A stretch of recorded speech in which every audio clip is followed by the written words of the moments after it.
Сайн бацхан үзэгчдээ дуу төрсөн түүх нэвтрүүлэг эхэлж байна. Энэ удаад аяны шууд дууны төрсөн түүхийг дуу төрсөн түүх нэвтрүүлгээр өгүүлэх гэж байна. Аяны шууд дуу 1960-ад оны дунд үед төрсөн бөгөөд ард түмний дуу болж чадсан юм. Гадны ямар ч хүн Монгол дууг дуулахдаа аяны шууд дууг л хамгийн түрүүнд сурч дуулдаг. Монголын ард түмэн аяны шууд дууг 40 гаруй жилийн туршид олон найрын ширээнэ дуусаар ирсэн юм.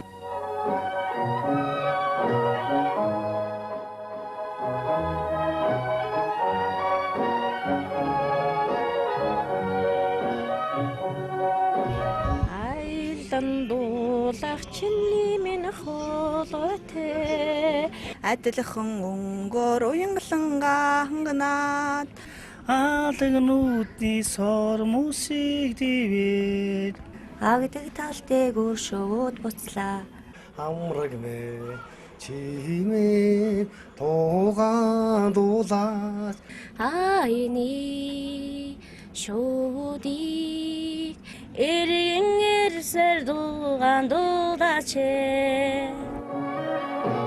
Хомскон сарны дамжаан өртөлөө Аяны шууд дууг Монголын 8 настай болчроос 80 настай буурал хүртэл дуулдаг. Мөнх бусын энэ орчлонд хоромхон хугацаанд амьдраад буцахдаа мөнхийн бүтээлийг үлдээгээд утсан тэдгээр уран бүтээлчдийг бид дурсаж байна.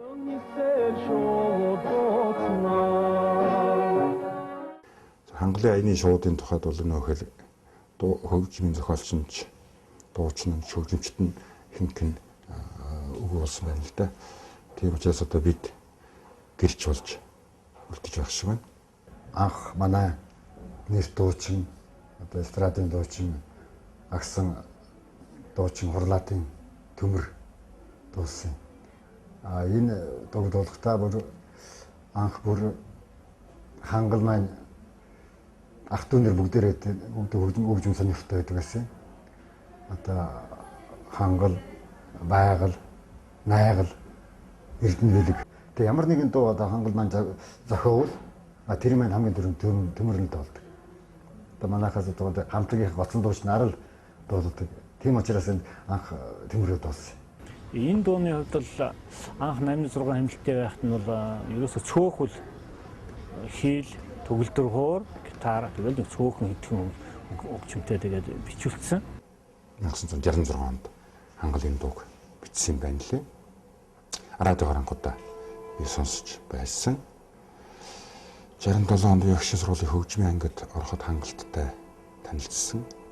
Сүүлийн нэлээд хэдэн дуунуудын бичлэг хийхийг би сайн санаж байна. Багшийн сургуулийн миний багш Чаватар гэж төгөлдөр хуурж тоглодог. Бас хөгжмийн найруулга сайн хийдэг. Тэр хүнтэй нэлээд хангал хамтарч ажиллаж хангалын дуунуудыг бас найруулах ажлыг хийж манай ангид хүртэл одоо төмөр ирж нэлээд хэдэн дуунуудын бичлэгийг бэлдэж байсныг би тод санаж байна. Тэгэхээр би Барилгын соёлын ордонд гитар сарах гээд очихгүй юу?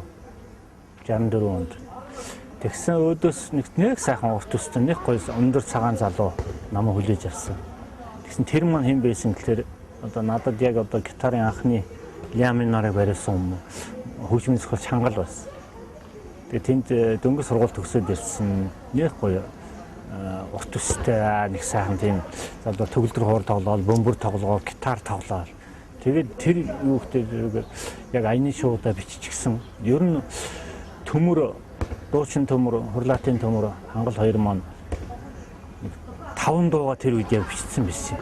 Би тэрийг аягүй сайн санаж байна. Тэгэхээр аяны шууд, Москва минь сайн байна уу? Нөгөө Нарт тэнгэрийн доор, нэг нь Сарнай цэцэг, нэг нь Үдэлтийн дуу. Яг энэ 5 дуу биччихэд тэгээд бүгдийг одоо баг их ойрхон дуулсан маа тэр. Ойрхон баг сарын зүүн 2 сарын зөрөгтэй ч юм нөгөө дуу нь ингээд төрөөд. Тэгээд энэ 5 дуу бол одоо хүртэл амьдарч байгаа. Хуучнаар Элдв Очиркны театр одоогор бол энэ хөрөнгийн бэржийн Ягаан башинд тэр үед орлогын ажилтны сүлд модны одоо шинэ жилийн үндслэг л болсон юм л да. Орлогын ажилтнууд нэгдээд тэнд хийдэг байсан. Гэхдээ орлогын ажилчид чинь 12 сарын 30-31 гээд энэ тентхийн шинжилгээр их явдаг байсан болохоор тэр үедээ хийж чаддаг. 1 сарын эхний 10 хоногт л багтаж тэр баяраа хийдэг байсан нэгдэж. Тэгээ би санаж байна. Тэгэхэд аяны шоуд гэдэг дөө анх дуулагдсан тэр одоо баярын үйлчлэгэн дээр хангал өрөө төгөлдөр хор дээр тоглоод бэгд сөгж мөжгийн сургуулийн хэллийн багш Дарис 2 хийлээр тоглоод тэгээд төмөр дуулсан да. Тэр үеийн аяны шоуд дооны анхны одоо дуулсан тэр хэлбэр нь байсан болов. Хайдан дуулдаг чиний минь хоолотой Хагица мөнгөр уянгадан ганганаа Хагаднутны сормошиг Тухайн үедээ барууны үзэл суртал гэж ад үзэгдэж байсан эстрад урлагийг жинхэнэ утгаар нь хөгжүүлсэн анхны бүтээлүүдийн нэг бол яхарахгүй аяны шууд дуу юм. Энэ дууг сонссон хинээч нүдэнд цагаан оролт шляпан малгайтай төмөр агсан харагдаж одоо ч бидний дэргэд ая дууга хөргсээр байгаа мэт санагдаж байна.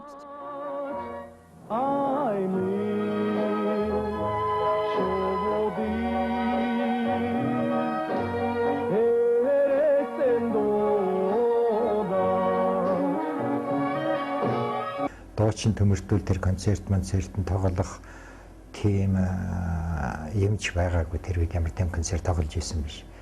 Төмөрч дуучин гэдэг нэр зүгээгүй, зүгээр тэр үеийн дуулдаг улсуудыг сайн дураар уран сайханч гэдэг байсан. Тэгээд 67 66 үед ч ямар хангалж бай, бийч бай. Тэр үед ч бас дуун дуртай болоо гэдээ алтан их дуужсэн. Бид нэр бол тийм нэг хөгжмийн зохиолч болно, дуу хийж ийн, уран бүтээл хийж ийн гэж боддог. Тийм ч байгаагүй, тийм мэрэгжил шизэмшээгүй, тийм насч биш байж. Зүгээр л өөрсдөө сонирхоод нэг дуу зохиогоод тэгэл өөрсдөө дуулдаг мэрэгжлийн хамтлагт өгөн нот бичнэ гэх тийм ойлголт бол бидэнд байгаагүй л дээ. Ер нь тэр үеийн хөгжмийн зохиолчдын дуунууд бол хөгжмийн зохиолч явах үедээ тэр үедээ сонирхож байсан залуучуудын дуул тэгж л гарч ирсэн. Элдв очир кино театрын зураач Яндан Самбуу гэж юм байсан юм аа. Киноны зарлуудыг том даван дээр бичиж гадаа байлгадаг зураач л да. Тийм тэр нэлээд дооны шүлгөө зохиодог. Тэгээд тэр Яндан Самбуугийн шүлгээр л хийсэн болоо да. Аяны шууд бол миний хувьд яг зохиогдсон үедээ нэг л цочрол өгсөн. Тэр цочрол бол ямар цочрол байсан бэ гэхээр нэгдүгээрт бол хөгжмийн найруулга нь бол тухайн үеийн одоо банзрагч Зангад Хадар сүрэн дөнгөж очиж байсан. Гэх мэт дуучдын хөгжмийн найруулганаас бол тэс ондоо ийм чигийг барьсан дуу байсан учраас цочоо өгч байсан. Цоош нь урсгал. Ерөөсөө энэ дуулж байгаа дууны ай тэр одоо тэрнээс өмнөх бол дуунууд бол өөр хүмүүс зохиолч бид чимд дорж байгаа маяг он тэр зөндөө хүмүүс биччихсэн.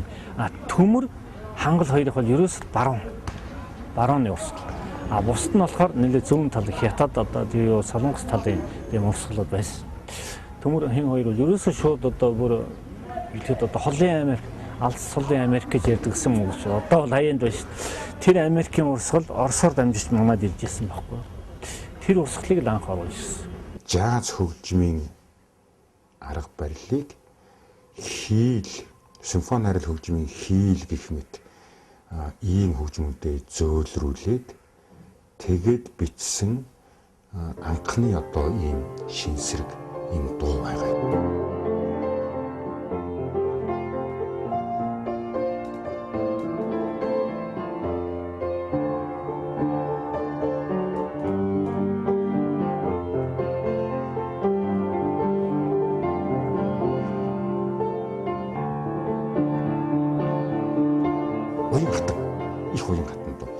Өөрөө зохиогдохдоо бол одоо 4-ний 4 гэж одоо 4-өөр тоолохоор зохиогдсон дуу шүү дээ. Одоо ингээд 4 1 2 3 4 1 2 3 4 1 2 3 4 1 2 3 4 гэдэг.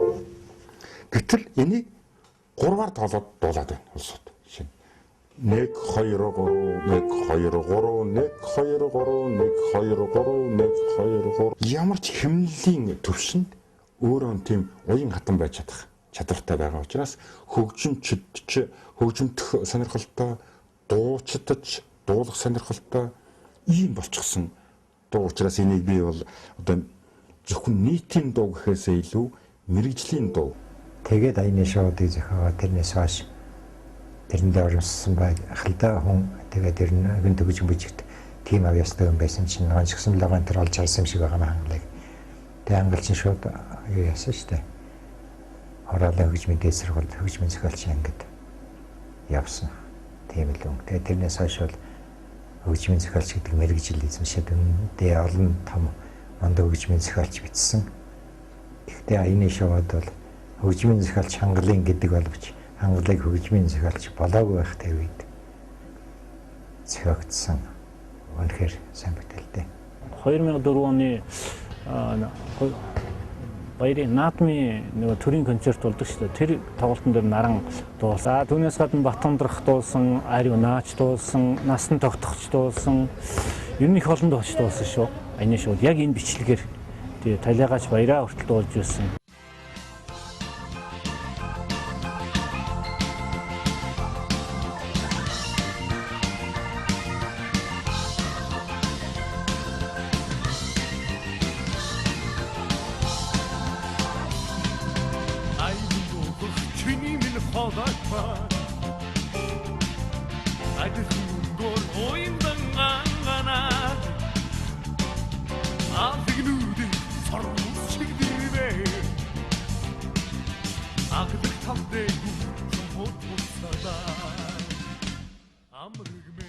Энэ дууг өнөөдөр ч гэсэн манай мэрэгжлийн хамтлагууд өөр өөрсдийн дуулах, хөгжимдөх онцлог тохируулан найруулан дуулж, гадаадын олон орны дуучид өөрийн санда багтаасан нь энэ дуу мэрэгжлийн өндөр түвшинд бүтээгдсэнийг илтгэж байгаа юм.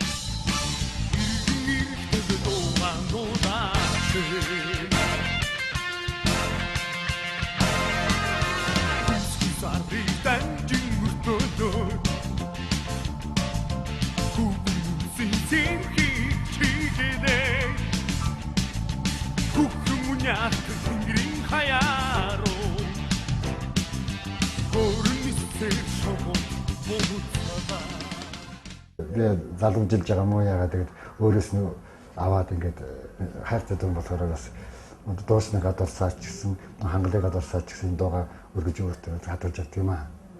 Тэгээд анаа бас 25 телевизээр шилдэг дууны тэмцээнд оролцож байгаад яг энэ дуу аяны шууд гэдэг дуугаараа би шагналж. Миний хэлбэр бол арай өөр л дөө. Жохон тийм ритмтэй. Дач дундгийн шүлэг хангалын хөгжим аяны шууд. Айрын дуудах чиний минь холойтой Адилхан хөнгөр уянгадан ганхнаа Адаг нүдний сармаг шилдээ Адаг татбэгүү шогодлотлаа Амргэ чибээ Дога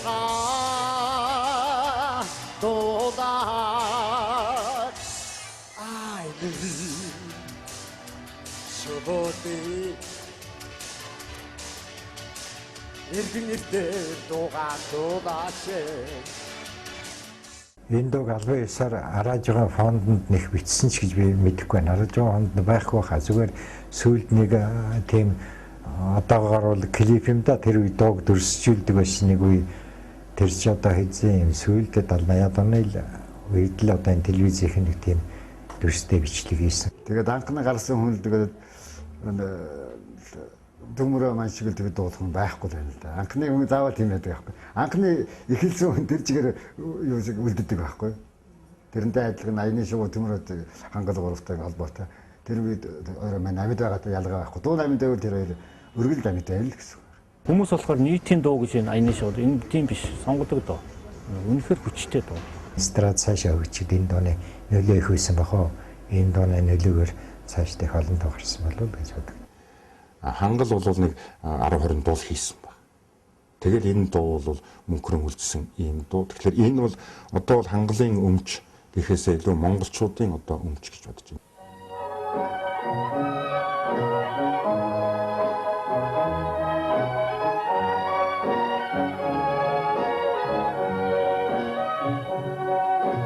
Тайдан дуулдаг чиний минь хоолойтой Хагиха мөнгөр уянгадан ганганаа Хагад нүтний сормоо шиг дэвэ Хагдаг дэвүр шогод боцнаа Хамраг ми чи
Жараад оноос хойш дуулагцаар ирсэн Аяны шууд гэдэг сайхан дууны төрсөн түүхийг бид өгүүлэхийг зорьсон юм а.